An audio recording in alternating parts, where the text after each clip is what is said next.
জিনেরা নোংরা জিনিস খায়। ওই মায়েরা শুনেলেন, রাত্রে সবার খাওয়া দাওয়া হয়ে যাবে, বাসনগুলো সব পরিষ্কার করে ধুয়ে মুছে রাখবেন। আজকা কাম কাল পার মাপ দাও। জি, তাতে ক্ষতি আছে। তো এবার বর্তমান সময়ে দেখা যাচ্ছে 80% মায়েরা রাত্রে খাওয়া দাওয়া করে বাসন কুসুমকে গুছিয়ে এক জায়গায় রেখে দেয়, সকালবেলায় ঘষতে শুরু করলো। কত কাজালের পেটি কাজালারে দেখাইছে কাজ করি। রাত্রেবেলায় ধুয়ে মুছে রাখবেন। যদি জুঠা এঁঠো খারাপ নোংরা বাসন রেখে দেন তো জিনে চাটবে। বুঝতে পারলেন? নোংরা জিনিস খাই, এবার জিনে চাটবে, শয়তানে এসে চাটবে। একদিন, দুদিন, 3 দিন বলবে এখানে তো খাবার পাচ্ছি, তো আর কোথায় যাবো? তো এবার ওই ঘরে জিন বাস করে প্রত্যেকের, কিন্তু এবার এই কোনায় এদিকে সেদিকে জিন দিনের বেলা লুকিয়ে থাকে। এই জন্য বাচ্চারা ভয় পায়, মেয়েরা ছেলেরা অনেক সময় খারাপ স্বপ্ন দেখে তো। জি, ভয় ধোকা লাগছে, এটাই কারণ। ওয়াদা করালেন মা যে মৌলানা সাহেব যেটা বললো, আজ থেকে নিয়ে এরপরে কোনোদিন বাসনকে নোংরা করে জুতো করে রাখবো না, ধুয়ে মুছে ঘুমাবো। এই কথাটা জেনে নেন, এত বিপদ আছে। আমরা বিপদ মুক্ত হতে পারছি না কেন গো? রাসূলুল্লাহ বলেছেন বৈশা পানি পান করো, দাঁড়িয়ে না। ওই মেয়েরা খেয়ে নিল, টিউবওয়েলের কাছে থালা নিয়ে গিয়ে ধুয়ে নিল, আর ওতে পানি নিয়ে আর গট করে কিনে নিল। একে কিছু বলে, ওকে বিয়ে করে কিসে লেগে এনেছিল রে? সংসারে অভাব নিয়ে আসছে। রাসূলুল্লাহ বলেছেন খাবার পরে ওই কাপড়ে হাত মুখ মুছিও না, ওই মায়েরা খেয়ে নিলে। আর রাসূলুল্লাহ বলেছেন যে থালাতে খাবা ওই থালাতে হাত ধোয়া না। এবার ওই থালাতে হাত ধুয়ে নিয়ে এবার বুঝলেন ওই যে কাপড় ওড়না আছে গায়ে, আর ওতে হাত ওনাকে মুছে নিলে। এটা সত্য বলে আমরা মিথ্যা বলে না। জি, 100-র মধ্যে 95টা মেয়েরা এরকম করে। এই তো 4 দিন আগে আমার সঙ্গে একজন ছেলে কাছে লুঙ্গি পরে আছে, আমি গামছাতে হাত মুছলাম, আর ওইখানে হাত ধুয়ে এবারে লুঙ্গি পরে আছে, হাত মুছে নিলেন। রাসূলুল্লাহ বলেছেন যতই রোজগার হোক ওই সংসারে অভাব আসবে, বরকত হবে না। তো কেন বরকত কমাবেন গো? আচ্ছা, গাছের জড়কে যদি কেটে দিয়ে আর পানিতে গোলাপ আর আতর, গোলাপ পানি আর আতর মিশিয়ে যদি গাছের গোড়ায় পানি দেওয়া যায়, গাছটা বাঁচবে না মরে যাবে? মরবে না? যতই কিছু নিয়ামত দেন গাছটা মরে যাবে। আর গাছের জড় যদি ঠিক থাকে তো পাতা ছেঁটেলেন, পাতা কেটেলেন, ঠোঁটা হয়ে আছে গাছ, আবার গাছ কিন্তু সুযোগ পেলে পাতা ছেড়ে দেবে। তো আমাদেরকে ইমানদার হয়ে থাকতে হবে, আর ইমানদার হয়ে থাকার পর আমাদেরকে আমল করতে হবে। কথা বুঝতে পেরেছেন ভাই? জড় ঠিক রাখেন, তারপর আমল ঠিক রাখেন, ইনশাআল্লাহ কামিয়াবি আছেন, কামিয়াবি থাকবেন। আল্লাহ ভালো রাখুন, ভালো থাকেন। তো জিনেরা নোংরা জিনিস খাই। আসুন এবার বলি, ও বেরাদার, এবার আমরা আশরাফুল মাখলুকাত সৃষ্টিশীলা, এবার মানুষের জন্য আসমান জমিনের মধ্যে কত বড় বড় নিয়ামত রব্বুল আলামিন দিয়েছেন। ও বিরাদর, এই আপনার সৌন্দর্যময় জিনিস দিয়েছেন, নিয়ামত দিয়েছেন। আমরা দেখার পর একের পরে দ্বিতীয় দিন জীবনকে আনন্দের সাথে কাটছি। এই আশরাফুল মাখলুকাতের জন্য আল্লাহ এ ভাত রুটি ছাতু আপনার প্যারাডাইস, অপর দিকে দিয়েছে কি যেন বিরিয়ানি পোলাও, অপর দিকে আপনার দুধ ঘি, আল্লাহু আকবার, মাছ মাংস ইত্যাদি ইত্যাদি নিয়ামত আল্লাহ রাব্বুল আলামিন আশরাফুল মাখলুকাতকে দিয়েছেন। কত রকমের ফলমূল আল্লাহ আশরাফুল মাখলুকাতকে দিয়েছেন। আল্লাহ রাব্বুল আলামিন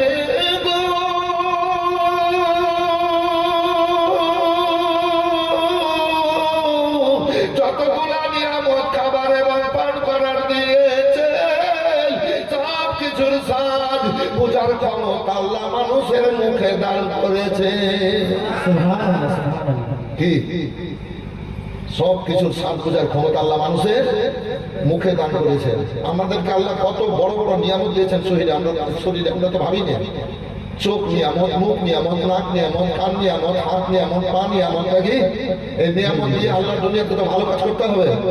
এইবার যদি আমরা আল্লাহর ইবাদত না করি, আল্লাহর নিয়ামত দর্শন ভক্ষণ করে খেয়ে পান করে, তাহলে আল্লাহ খুশি হবেন না নারাজ হবেন? ইবাদত বান্দেগি না করি তো আল্লাহ খুশি হবেন না নারাজ হবেন? নারাজ হবেন। নারাজ হলে লাভ না লস? তো এবার লস হলে কোথায় যাওয়া হবে? জাহান্নামে। আর আমরা আল্লাহ জিকির আজকাল ইবাদত বান্দেগি যদি করি তো আল্লাহ খুশি হবেন না নারাজ? আল্লাহ যদি খুশি হন তো লাভ না লস? লাভ হলে কোথায় যাব? জান্নাতে। তবে জান্নাতে যাব, জান্নাত আল্লাহ রেখেছেন ছেলেদের মায়ের পায়ের তলে আর মেয়েদের স্বামীর পায়ের তলে। একটু হ্যাঁ না বলেন। বর্তমান সময়ে 98% ছেলেরা আমরা মায়ের সাথে বাপের সাথে বেইমানি করছি। একজন মেয়েকে বিয়ে দাঁড়িয়ে নিয়ে আসছে ওই শ্বশুর শাশুড়ি বিয়ে ছেলের বিয়ে নিয়ে আসছে, এবার বাড়িটাকে সাজাচ্ছে। শ্বশুর বলছে বৌমা, শাশুড়ি বলছে মা। ভুল বলছি? মা কত বড় জিনিস মেয়েরা বুঝেই না। এবার ওই মেয়েটার স্বামী রোজগার করে, এবার ওই রোজগারে এবার খেতে পড়ছে। এবার ওই শাশুড়ির সাথে ঝগড়া, শ্বশুরকে উল্টা পাল্টা কথা, মানে জুদা হয়ে যাবে। তো মেয়েরা কিন্তু ছেলেদেরকে বাপ মায়ের কাছ থেকে জুদা করায়। জুদা হওয়ার কারণ এটাই, ভাঙিয়ে জুদা করিয়ে দেয়। ওদের কি হবে না হবে দেখে লাভ নাই। তোমার কি ছেলে মেয়ে নাই? তোমার ভবিষ্যৎ নাই? তুমিও সব ছাড়ো, জুদা করিয়ে দেয়। তার মানে দেখি ওই মেয়েটা শ্বশুর শাশুড়িকে ভালো কাপড় দেবে না, ভালো খেতে দেবে না, আর ছেলেকেও ভালো খাবার বাপ মাকে খাওয়াতে দিবে না, ভালো জামা কাপড় পরাতেও দিবে না। আসল কথাটা বুঝতে পারলেন? গুণাটা বুঝতে পারলেন? কি হচ্ছে সমাজে? আর সমাজে কি হচ্ছে এগুলা? এই পাপিটাকে দেখলেন 95-96 বছর বয়স মায়ের। আমি যেদিন বাইরে থেকে বাড়ি যাই মায়ের কপালে হাত বুলাই, বুড়িমা বেঁচে আছেন। আর যেদিন বাড়ি থেকে বেরিয়ে আসি মায়ের কপালে হাত বুলিয়ে, মায়ের চুলে হাত বুলিয়ে, মায়ের পায়ে চুম্বন দিয়ে আসি। এখনো আমি পরশুদিন বাড়ি যাব, পরশুদিন আবার চলে আসবো রায়গঞ্জ। একদিনের জন্য রেস্টে দেখতে গেছি। এখান থেকে বাড়ি যাবো, বাড়ি থেকে আবার 27 তারিখ আবার রায়গঞ্জ, এখান থেকে ঝাড়গ্রাম লক্ষণপুর। তো বেরাদার এক কথায় বাড়ি থেকে যখন যেদিন বেরিয়ে আসি আমি মায়ের কপালে হাত বুলিয়ে, মায়ের পায়ে চুম্বন দিয়ে, আমার স্ত্রীরা আপনার গোসল দিয়ে দেয়, কাপড় পরিয়ে দেয়, তেল মিলিয়ে দেয়, শ্যাম্পু সাবান মাখিয়ে দেয়, বসে তো কাপড় দিয়ে দেয়, বসার জায়গাতে নরম করে দেয়, বিছানায় যায় তো সইয়ে দেয় ভালো করে, আবার মুখে আপনার তো আগুন জ্বালিয়ে দেয়, সন্ধ্যা 4টা থেকে আগুন জ্বালিয়ে দেয় ঠান্ডার সময়। এক কথায় সব সময়ের জন্য সেবাতে লেগে আছে আমার স্ত্রীদের। আল্লাহ বলেছেন যা করি ওটা বলিও, যা করবা না তা বলবা না।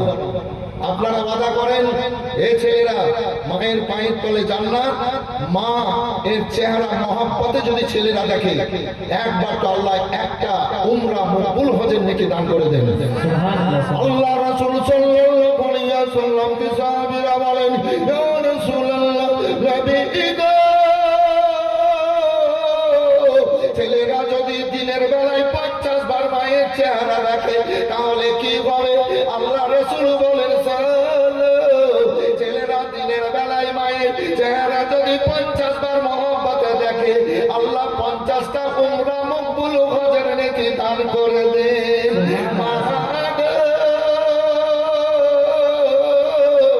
আল্লাহ দুনিয়ায় কত বড় নিয়ামত, আমরা কিন্তু এ চিন্তা ভাবনা করে চলাফেরা করি না। যে মা 10 মাস 10 দিন পেটে রেখে অতি কষ্টে জন্ম দিল, ও মায়ের মনে রইল বেদনা গো, মায়ের মনে আছে যন্ত্রণা। ছেলের যখন কিছু হয় মায়ের কলে যায় আগুন জ্বলে যায়, ছেলের যখন কিছু হয় মায়ের কলে যাই আগুন জ্বলে যাই, ওই আগুন তো নিভে না কিছুতে। আমি আমার মায়ের মনে আছে বেদনা গো, মায়ের মনে আছে যন্ত্রণা। ছেলে আছে একা বিদেশে, বিদেশির রূপে ছেলে আছে একা বিদেশে, বিদেশির রূপে মায়ের সাথে দেখা হলো না। মায়ের মনে আছে বেদনা গো, মায়ের মনে আছে যন্ত্রণা। মাকে যখন কবরে রাখা যায় তখন বলে আমার ধন রইল কোথায়। মাকে যখন কবরে রাখা যায় তখন বলে আমার ধন রইল কোথায়। ছেলে ভুলতে পারে মা ভুলবে না, মায়ের মনে আছে বেদনা গো, মায়ের মনে আছে যন্ত্রণা। মায়ের মনেতে ব্যথা কখনো দিও না, কখনো দিও না। মায়ের মতো আপন এ দুনিয়ায় কেউ হবে না। মায়ের মনেতে ব্যথা কখনো দিও না, কখনো দিও না। সহ্য বরাবর কোন ছেলে যদি মায়ের বাপের মনে দুঃখ দিয়ে দেয় আল্লাহ রাব্বুল আলামিন নারাজ হয়ে যান। যতই বড় মুহাদ্দিস মুফতি হোক না কেন, আবেদ হোক না কেন, হাজারো বার হজ করুক না কেন, সারা জীবন নামাজ পড়ুক, সব ইবাদত বরবাদ হয়ে যাবে এবং আল্লাহ রাব্বুল আলামিনের জাহান্নামে ওই ছেলেদেরকে যেতে হবে। আইরে মায়ের বরাবর মায়ের আত্মায় যদি দুঃখ পেয়ে যায় তার ইবাদত বান্দেগী সমস্ত আল্লাহ বরবাদ করে দেন, ওই ব্যক্তিরাকে আল্লাহ জান্নাত দেবেন না। জি জি বেশ। কি করছে দুনিয়াতে? রক্তের গরম, শক্তির গরম। এই বসে চলে আসছে, বসছে, বসি বাবু ভালো ছেলে, সমাজে ভদ্র ছেলে, কথা মাথা বুঝতে পারছো না, ইংরেজিতে বলো নাকি?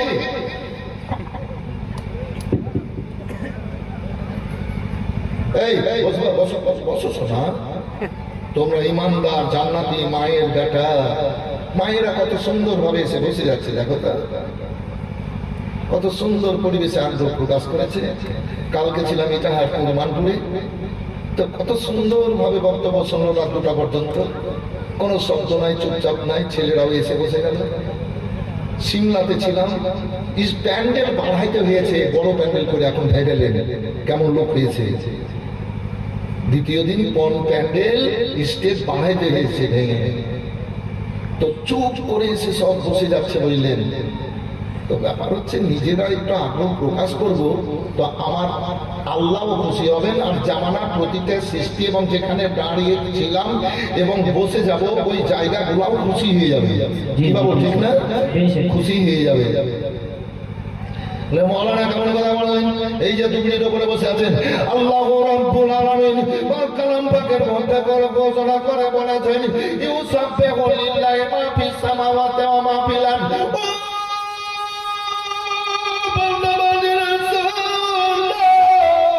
আল্লাহর দুনিয়ায় লতা পাতা কীট পতঙ্গ জীবজন্তু যত কিছু আছে সৃষ্টি আল্লাহর তাসবিহ পাঠ করে। সুবহানাল্লাহ। জোরে বলেন, হাত উঠিয়ে বলেন সুবহানাল্লাহ। আল্লাহ তাসবিহ পাঠ করে। আর ওর উপরে বসে যদি আমরা তাসবিহ পাঠ করি তো ওই ডুবড়িগুলা খুশি হবে কিনা? ওই মাটিতে খুশি হবে কিনা? জামানা খুশি হবে, হেঁটে যাবে তো খুশি হবে। ও বেরাদার, তাই মায়ের মনে শস্য বরাবর কেউ দুঃখ কষ্ট দেবে না। বাপ মা যেটা বলবে সেইভাবে চলাফেরা করবেন। চলুন তাই কবি তাই জন্য তৈরি করেছি এবং বলি ও বেরাদার, মায়ের মনে ব্যথা কখনো দিও না, কখনো দিও না।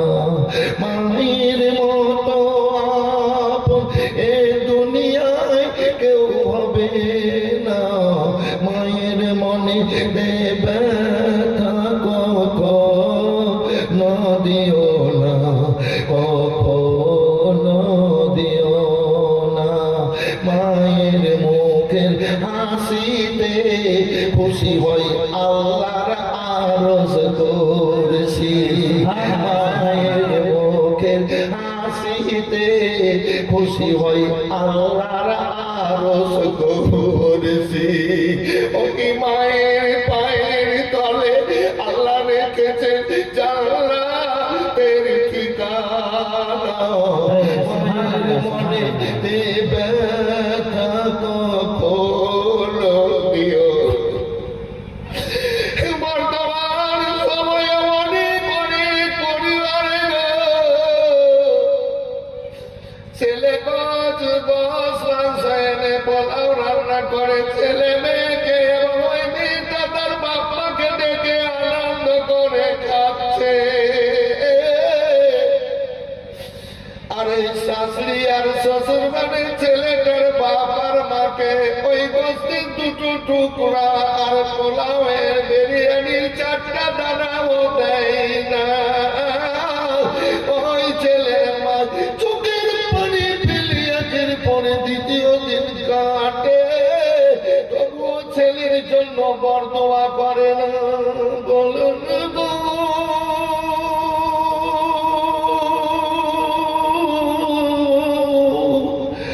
মায়ের মতো আপনার দুনিয়ায় কে আছে?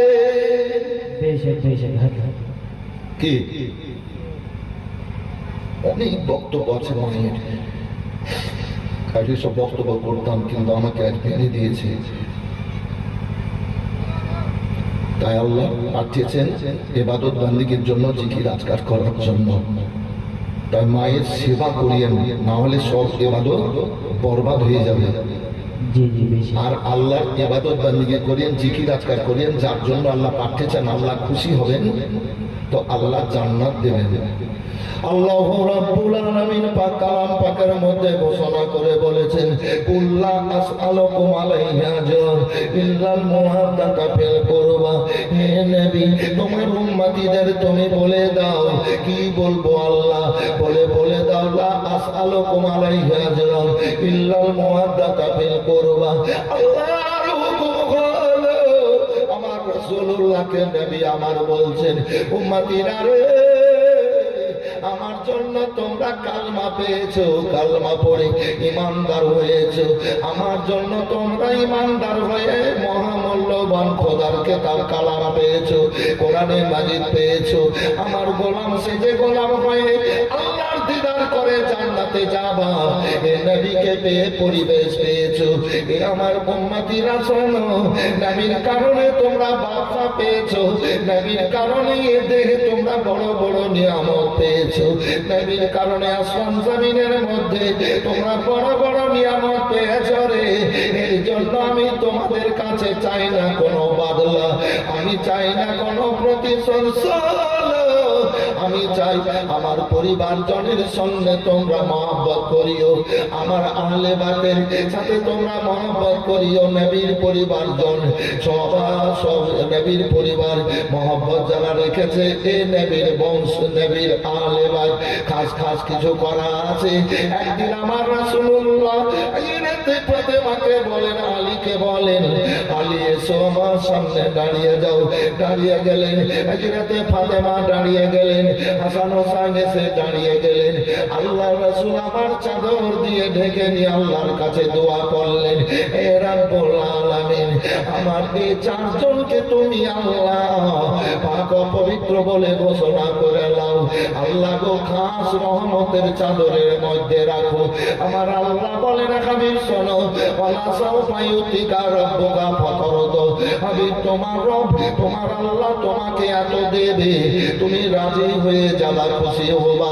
ও বিরাদার, রাসূলুল্লাহ বলেছেন, ও গো আসিতাকা সাফিনাতুন নূহি মাররাকা ওয়া রাকাবা ওয়াল্লা জাওয়া মান তাকাল্লাফা আনা হাদারাকা وأصحابك النجوم بأيهم اقتديتم اهتديتم আমার রাসূলুল্লাহ বলেন শোনো শোনো আমার এই হাসান হোসেন আলী ফাতেমার ওই নূহ নবীর নৌকার মতো আমার এই আলে বাইত নূহ নবীর নৌকার মতো উম্মতিরা নূহ নবী আলাইহিস সালামের নৌকা যারা চেপেছিল পরিত্রাণ পেয়েছিল ওই রূপ আমার আহলে বাইতের সাথে যারা মহব্বত করবে তারা পরিত্রাণ পাবে, নইলে সব বরবাদ হয়ে যাবে।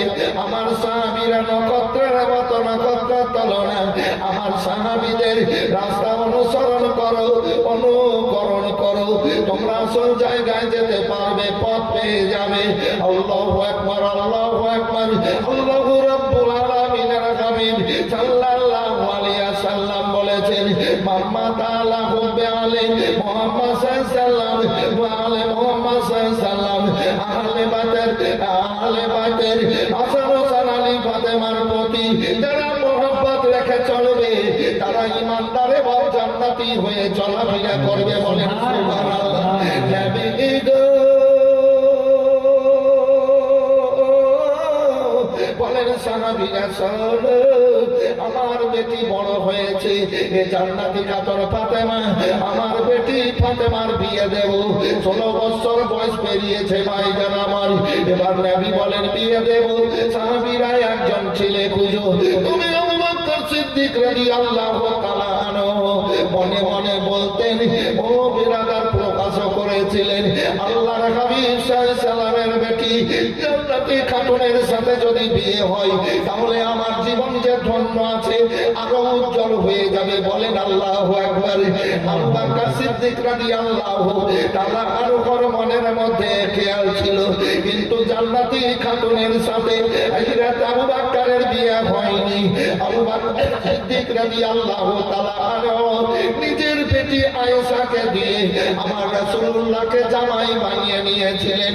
হযরত ওমর ফারুক রাদিয়াল্লাহু তাআলা আনহুর মনের খেয়াল হয়েছিল নবীর বেটি জান্নাতি খাতুন ফাতেমার সাথে যদি আমার বিয়ে হয়ে যায় আমি ধন্য আছি আরো ধন্য হয়ে যাব। ও বিরাদার, কেননা নবীর বেটি ফাতেমা জান্নাতি খাতুন, যেই ফাতেমার চোখের পানি ফেলতেন জমিনে পাথরে ছোঁয়া লেগে যেত।